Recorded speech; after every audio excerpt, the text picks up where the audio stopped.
Définition de l'éveil spirituel. Quand tout bascule. Signe que vous vivez un éveil spirituel. Nous ne sommes pas un simple corps physique. Nous sommes un être spirituel, une énergie de vie, venue s'incarner sur Terre pour faire une expérience physique dans la matière. Pour que notre corps physique s'anime de vie, il faut une conscience à l'intérieur, aussi appelée âme. En bref, une énergie. Nous sommes une âme incarnée dans un corps, et la réalité derrière cette vérité va au-delà de ce que nous pouvons imaginer. Certains d'entre nous ressentiront le besoin de comprendre ces sujets et d'aller plus loin dans la compréhension, d'autres non.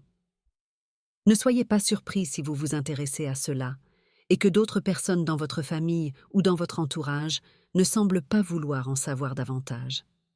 Nous sommes tous uniques, et certains d'entre nous ne vivront pas d'éveil spirituel dans cette vie, et ne ressentiront pas le besoin de chercher à savoir. Il faudra respecter cela.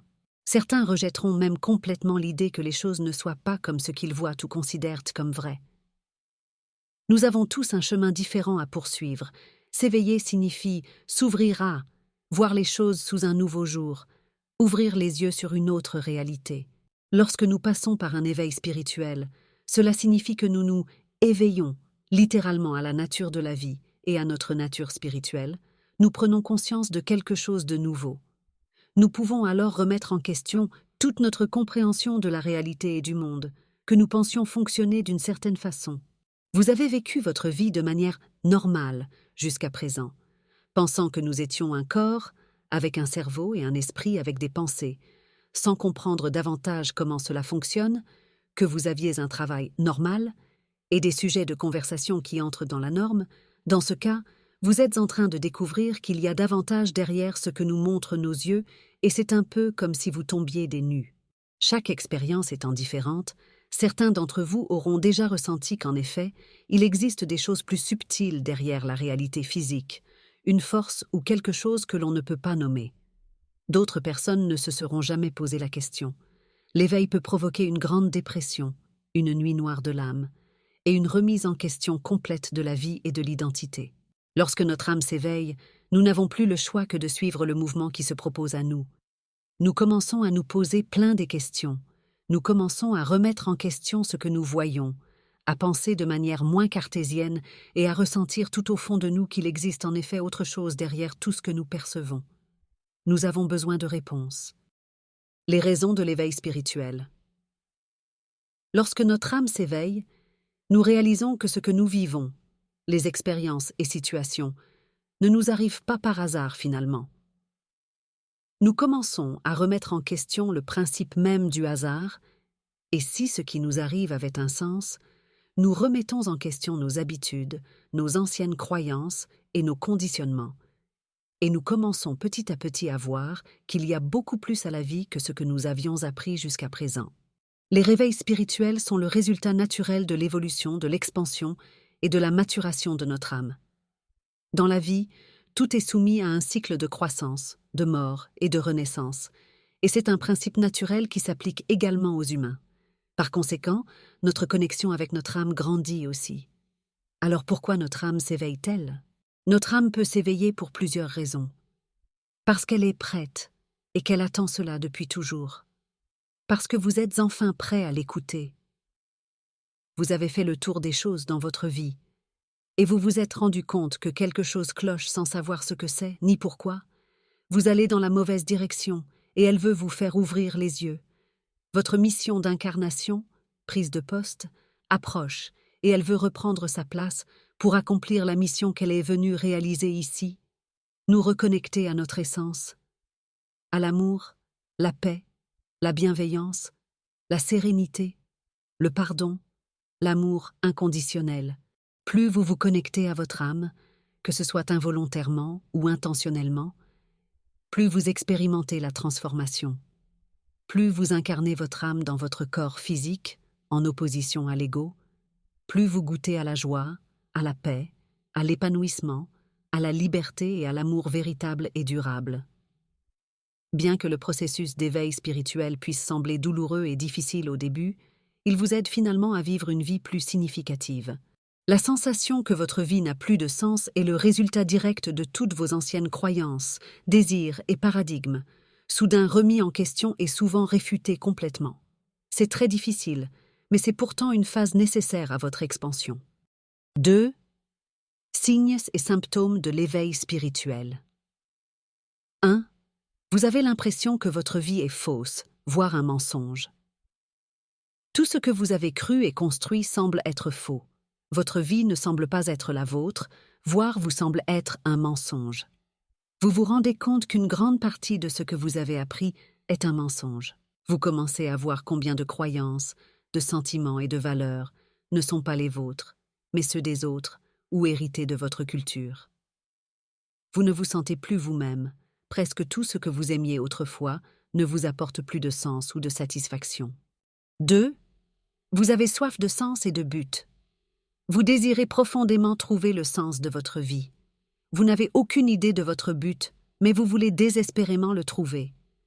Il y a un sentiment que quelque chose manque à l'intérieur de vous, comme une partie de votre âme. Vous n'arrivez plus à faire les choses sans sens que vous faisiez avant. Vos anciens lieux de sortie ou anciennes fréquentations ne vous font plus le même effet. Vous avez besoin de sens dans votre vie désormais. Sinon vous vous ennuyez ou pire, cela vous atteint psychologiquement, vous fait déprimer. 3. Vous commencez à vous poser des questions profondes. Des questions telles que « Pourquoi suis-je ici ? Quel est le but de la vie ? Que se passe-t-il après notre mort ? Pourquoi les gens souffrent-ils ? Peuvent vous envahir ? » Vous commencez à penser de manière plus philosophique. Ces pensées profondes peuvent vous perturber grandement, car vous ne connaissez pas les réponses. 4. Vous vous sentez complètement perdu et seul. Rien dans votre vie ne semble plus avoir de sens. Vous avez cette sensation d'être devenu un vagabond, vous vous sentez complètement seul et coupé des gens. Vous avez du mal à vous rapprocher de ceux dont vous vous êtes senti proche, c'est-à-dire vos amis, collègues de travail et membres de votre famille. 5. Vous avez le sentiment que quelque chose a changé en vous. Vous ne pouvez pas l'expliquer, mais vous vous sentez différent. Vous avez même l'impression d'être devenu une nouvelle personne qui n'a plus rien à voir avec celle que vous étiez avant. Vous avez peut-être même déjà été plusieurs personnes dans cette même vie. Et chaque fois, vous avez l'impression de vous rapprocher de votre vérité. Ce sentiment vous remplit de bonheur, car vous vous rapprochez de plus en plus de qui vous voulez vraiment être, ou plutôt de qui vous êtes vraiment. Mais en même temps, cela vous terrorise, car vous sortez des sentiers battus, vous sortez du connu, vous vous êtes échappé de votre zone de confort et la vie était bien plus facile lorsque vous étiez de l'autre côté. Maintenant, vous êtes sorti de l'illusion. Vous avez laissé tomber le masque. Vous avez l'impression d'avoir retiré vos œillères et d'y voir tellement plus clair. Et vous vous demandez comment c'est même possible que vous ayez pu faire ça ou de vivre comme ça pendant tant d'années. Le monde n'a plus la même couleur ni saveur, car vous le regardez tout simplement avec de nouveaux yeux. 6. Vous ne vous sentez plus en adéquation avec votre ancien entourage et ressentez le besoin fort d'être seul ou avec de nouvelles personnes, plus en alignement avec qui vous êtes devenu. Évoluer spirituellement peut être un processus douloureux, car tout le monde n'évolue pas de la même manière et en même temps. Souvent, on évolue soi-même suite à certains événements ou certaines rencontres qui nous provoquent des déclics, mais ce n'est pas le cas de notre entourage qui reste le même. Nous commençons petit à petit à nous sentir anormal, de ressentir et de penser toutes ces choses tout à coup, et même coupables parfois de ne plus trouver certaines personnes intéressantes. On aimerait pourtant continuer à les fréquenter, mais l'écart que nous ressentons est devenu trop grand. Cet écart est en fait le reflet de l'écart énergétique entre eux et vous. Vos deux vibrations ne sont plus au même niveau, raison pour laquelle, votre vibration étant plus élevée, vous ressentez un sentiment d'inconfort en leur présence et le besoin fort de vous, ressourcé après les avoir vus, vous vous sentez vidé. Vous préférez ainsi de plus en plus la solitude à la présence de personnes qui ont une énergie négative. Vous aspirez à faire de nouvelles rencontres plus en adéquation avec la nouvelle personne que vous êtes devenue et votre nouvelle énergie. Naturellement, vous connectez avec ces nouvelles personnes qui vous procurent souvent un sentiment de bien-être bien plus grand dès votre première rencontre, même virtuelle, que certains amis que vous aviez depuis 10 ans. Vous avez le sentiment d'être enfin compris et apprécié à votre juste valeur. Et il n'y a rien de plus enrichissant et satisfaisant que deux âmes qui se rencontrent et qui sont sur la même longueur d'onde. 7. Hypersensibilité. En plus de vos 5 sens physiques qui semblent devenir exacerbés, vous devenez plus sensible en général surtout, vos sens spirituels, intuition, émotion, imagination, conscience et inspiration, eux aussi se développent à vitesse grand V. Vos intuitions vous guident de plus en plus, et vous savez de plus en plus les écouter. Vous comprenez de plus en plus la signification de vos émotions qui sont le compas que notre âme utilise pour nous indiquer la direction à prendre. Émotion négative, mauvaise direction ou mauvaise façon de penser. Émotion positive, bonne direction ou bonne façon de penser. 8. Vous désirez être seul. Vous avez envie de solitude. Alors qu'auparavant vous étiez plutôt extraverti, vous ressentez maintenant le côté introverti de votre nature. Vous passez beaucoup de temps à vous introspecter et à apprécier le silence. Réduire les contacts sociaux devient même une priorité. À ce stade, vous risquez de perdre le contact avec de nombreux vieux amis. 9. Vous souffrez d'anxiété ou de dépression. Vous pouvez traverser de profonds épisodes de dépression existentielle ou d'anxiété persistante. Le choc de plonger dans votre éveil vous laisse instable. Vous pourriez être diagnostiqué à tort avec une maladie mentale. L'incertitude et la peur vous suivent partout. 10. Le sentiment d'être connecté à tout et à tout le monde, humains, animaux, nature, planète, univers. Vous ressentez de plus en plus fort cette connexion entre vous et tous les autres êtres vivants qui vous entourent. Vous comprenez l'impact de chacune de vos paroles, pensées et actions sur le reste du monde, et vous vous en sentez désormais profondément responsable. Vous souhaitez ainsi désormais utiliser votre impact de la manière la plus positive qu'il soit, ayant compris que vous faites partie de ce tout et que tout est relié. Cette liste n'est pas exhaustive. Vous allez ou avez certainement expérimenté d'autres symptômes. Qu'est-ce qui déclenche l'éveil? Vous vous demandez certainement ce qui déclenche l'éveil spirituel. La réponse est que d'innombrables circonstances peuvent déclencher ce processus. Cela dépend de chaque personne. Les éveils spirituels peuvent survenir à n'importe quelle période de votre vie. Ils peuvent survenir sans raison apparente, mais ils peuvent également être déclenchés par des changements majeurs dans la vie, des maladies, des tragédies et des traumatismes tels que des maladies mortelles, un décès, un accident de voiture, une perte d'emploi, un divorce, une dépression, une guerre, une crise de la quarantaine, et bien plus encore. Voici les causes principales de l'éveil spirituel que l'on peut retenir. Le traumatisme comme cause d'éveil spirituel. Le traumatisme peut être l'une des causes de l'éveil spirituel. Après avoir vécu un événement traumatique, nous passons par une transformation de notre monde extérieur, et notre monde intérieur devient plus subtil, voire plus sensible, et nous commençons à accorder plus d'attention à notre intériorité. Nous observons alors plus facilement les petits changements intérieurs. Nous commençons à repenser nos valeurs et la façon dont nous avons vécu jusqu'à présent, et l'idée de changement émerge de plus en plus. Nous comprenons la valeur de nos vies et choisissons d'arrêter de souffrir pour vivre une vie meilleure, même si cela signifie abandonner les choses qui avaient du sens pour nous auparavant et qui n'en ont plus maintenant. C'est un grand changement intérieur qui se produit chez l'humain et qui transforme véritablement la pensée de la personne à tout jamais. La maladie comme cause d'éveil spirituel, la maladie physique ou mentale, dépression, burn-out, choc émotionnel, etc., nous pousse à faire une introspection et à penser à nous-mêmes, nos décisions et à la vie que nous avons menée jusqu'à présent. Après une maladie, les gens se remettent souvent en question et se demandent pourquoi ils ont eu cette maladie. Beaucoup se demandent ce qu'ils auraient pu faire différemment pour éviter que cela ne leur arrive. Après avoir longtemps blâmé et recherché la cause de la maladie, nous avons le désir de changer nos vies depuis la racine. Petit à petit, le désir de nous tourner vers quelque chose de plus grand que nous peut grandir, rechercher du sens, même si à ce moment-là, nous ne savons pas réellement ce que nous devons faire. Tout commence par ce désir de trouver du sens et nous commençons lentement à chercher des solutions pour évoluer au niveau spirituel. Sans cette maladie, vous n'auriez peut-être jamais pensé aux changements importants et drastiques dont vous aviez besoin dans votre vie. Sans cette maladie, vous ne vous seriez pas tourné vers votre monde intérieur, qui pleurait pour que vous effectuiez un changement. À mesure que la guérison s'opère en nous, notre connexion spirituelle se développe de plus en plus. Nous commençons à apprécier la vie différemment et à nous sentir plus reconnaissants que jamais. En travaillant sur nous-mêmes, nous arrivons à l'amour de soi qui nous manquait et pour lequel nous avons profondément souffert.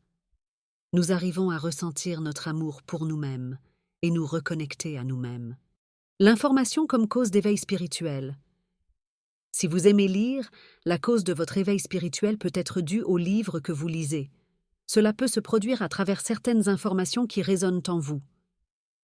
Une fois que vous comprenez ces informations, vous pouvez alors souhaiter changer des choses dans votre vie. Les mots que vous lirez ne proviennent pas nécessairement de livres spirituels, mais d'une partie spécifique d'un livre qui résonne en vous et dans lequel vous vous retrouvez. Très souvent, lorsque nous lisons des livres sur la vie et sur le développement personnel, nous passons par une identification personnelle et en fonction de ce que l'auteur a fait dans sa vie, nous décidons de prendre des mesures similaires pour obtenir des résultats similaires dans notre vie. La résonance avec une personne déjà éveillée spirituellement. Si nous écoutons des personnes qui travaillent déjà sur elles et qui se sont éveillées spirituellement, le désir de continuer à progresser peut naître en nous et l'envie de travailler sur notre vie et sur nous-mêmes. Quand nous voyons l'exemple d'une personne qui, avec l'élévation spirituelle, a amélioré d'autres aspects de sa vie et la satisfaction qu'elle retire de sa nouvelle façon de penser et de vivre, nous devenons curieux de cette connaissance et de cette façon de penser. Très souvent, certains individus et leur chemin de vie peuvent inspirer le changement chez les autres. Le besoin de connaître la vérité. Après avoir écouté de nombreux enseignements et lu de nombreux livres ou visionné diverses vidéos, nous pouvons ressentir le besoin de démêler le vrai du faux et de découvrir ce qui est vrai dans tout ce que nous avons appris. Si vous vous intéressez beaucoup à la spiritualité, vous trouvez certainement des informations différentes d'une source à l'autre et qui sont parfois opposées les unes aux autres. Vous sentez que certaines informations ne vous satisfont pas et vous avez besoin de connaître la vraie vérité. Vous décidez alors de travailler sur vous-même pour faire vous-même l'expérience des choses, l'expérience de l'éveil spirituel, l'expérience de l'énergie, et découvrir ce qui se cache derrière toutes les histoires lues et les astuces proposées partout. L'envie de changer son état d'esprit, mindset. Lorsque vous échangez avec quelqu'un sur une situation particulière, si votre état d'esprit est négatif et que vous vous rendez compte que cette personne a perçu la situation différemment, vous pouvez vous demander d'où vient cette différence de perception. Cela peut vous amener à remettre en question votre perspective. Transformer votre perception vous inspirera et vous permettra d'opérer des changements sains sur votre cheminement spirituel. Lorsque nous sommes entourés de gens qui pensent exactement comme nous ne sommes alors pas conscients qu'il existe d'autres façons de penser. Nous pensons que notre façon de penser est complètement normale et naturelle, mais en réalité, nous nous rendons compte qu'il est possible de penser différemment et que cela peut nous faire avancer vers une meilleure direction. En réunissant différents mondes intérieurs et différentes perspectives, nous nous rendons compte que le monde n'est peut-être pas tel que nous le pensions. Cela peut être un choc pour nous au début, mais après un certain temps, si nous souhaitons apprendre à réagir à des événements différemment, nous apprenons à modifier nos réactions et notre perception de la situation. En méditation, nous ressentons certaines sensations dans notre corps. Que vous soyez débutant ou que vous méditiez depuis des années, vous savez à quel point la méditation corps-esprit-âme est importante. Par la méditation, nous calmons nos pensées et les orientons dans la direction souhaitée. Pendant la méditation, si vous ressentez des sensations particulières telles que de la chaleur corporelle, des frissons, des bourdonnements, du mouvement dans des parties de votre corps, vous saurez immédiatement que c'était une expérience spéciale et vous voudrez certainement en savoir plus sur son origine. Il peut s'agir d'un éveil de Kundalini ou de toute autre chose. Votre voyage vers cette compréhension impliquera un changement complet de comportement, d'état d'esprit, de pensée, de croyance et d'action, et vous essaierez certainement de mieux comprendre cette expérience pour atteindre la vérité encore plus grande qui se sommeille en vous. Un mot ou une idée peut suffire à nous éveiller. Entendre un mot spécifique peut nous inspirer à nous éveiller tellement sa résonance sera puissante.